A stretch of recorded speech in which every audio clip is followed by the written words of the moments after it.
ગુજરાતના મુખ્યમંત્રી ભૂપેન્દ્ર પટેલે હસ્તે ગાંધીનગરમાં Gujarat global capability centre policy 2025-30 launch થઈ. Special initiative repeat.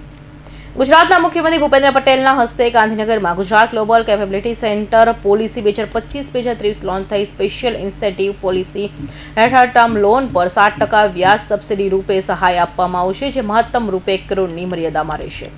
ઇનોવેશન અને ડિજિટલ ટ્રાન્સફોર્મેશન પ્રોત્સાહન આપી આર્થિક વૃદ્ધિ તથા વૈશ્વિક સ્પર્ધાત્મક ગુજરાતને પસંદગીને જીસીસી હબ તરીકે પ્રસ્થાપિત કરવાની નેમ સાથે મુખ્યમંત્રી ભૂપેન્દ્ર પટેલે Gujarat global capability centre policy 2025-30નું ગાંધીનગર ગિફ્ટ સિટી ખાતેથી લોન્ચિંગ કર્યું હતું.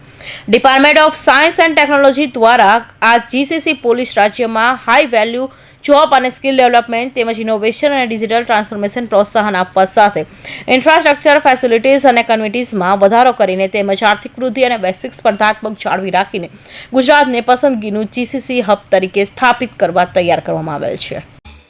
કેપેબિલિટી સેન્ટર માટે રોજગાર સહાય, વ્યાજ સહાય, ઇલેક્ટ્રિસિટી રીએમ્બર્સમેન્ટ જેવા પ્રોત્સાહનો પણ આપવામાં આવ્યા છે. રાજ્યમાં હવે ગ્લોબલ કેપેસિટી સેન્ટર શરૂ કરવા માટેનો માર્ગ મોકળો બન્યો છે. આવા સેન્ટર્સ કાર્યરત થતા ટેલેન્ટેડ યુવાનોને રોજગારીની અનેક તકો મળશે અને વૈશ્વિક કંપનીઓને ગુજરાત સાથે જોડાવા માટે વધુ નવા ક્ષેત્રના દ્વાર ખુલશે. વિકસિત ભારત 2047ના લક્ષ્યને સિદ્ધ કરવામાં આ પોલિસી મહત્વની ભૂમિકા ભજવશે. રાજ્યમાં અતિ આધુનિક ટેકનોલોજી અને ઉદ્યોગના ક્ષેત્રને અગ્રેસર બનાવશે. અહીં ઉપસ્થિત સૌને આ પોલિસીનો અભ્યાસ કરી તેના પ્રોત્સાહનનો લાભ લેવા મારો અનુરોધ છે. સમગ્ર વિશ્વમાં ખૂબ જ ઝડપથી બદલાતી ટેકનોલોજીના આજના સમયમાં ગ્લોબલ કેપેસિટી સેન્ટર એ ઉદ્યોગ માટે વન સ્ટોપ સોલ્યુશન તરીકે ઉભરી આવ્યા છે. મુખ્યમંત્રી ભૂપેન્દ્ર પટેલે કહ્યું કે વડાપ્રધાન Narendra Modi policy driven state તરીકે ગુજરાતમાં સેક્ટર સ્પેસિફિક પોલિસીઝ ફ્રેમવર્કની નવા અને ઇમર્જિંગ સેક્ટરના ઉદ્યોગ માટે સાનુકૂળ વાતાવરણ ઊભું કરે છે.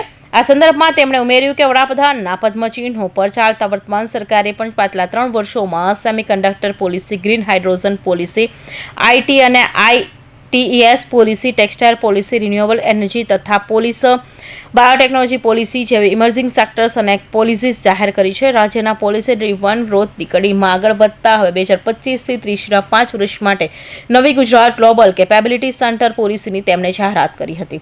આ પોલિસીમાં નવા કેપેબિલિટી સેન્ટર્સ માટે રોજગાર સહાય, વ્યાજ સહાય, ઇલેક્ટ્રિસિટી રીએમ્બર્સમેન્ટ સહિતની વિવિધ પ્રોત્સાહનો પણ આપવામાં આવ્યા છે. કૌશિક પટેલનો report, Hind TV news, Surat.